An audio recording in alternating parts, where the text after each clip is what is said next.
Vidite, sve je puno smeća. Dakle, plato ispod starog mosta UNESCO, jeli?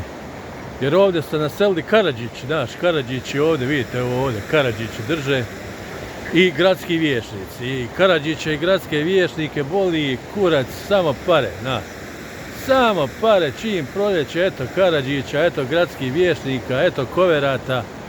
A ovo je li prljavo, ovo ne smrdi li, gledaj. Dakle, ovo su fašisti koji, jeli, su se popišali zajedno sa boračkim udruženjima, pošto su i oni u talu ovdje i oni imaju pinku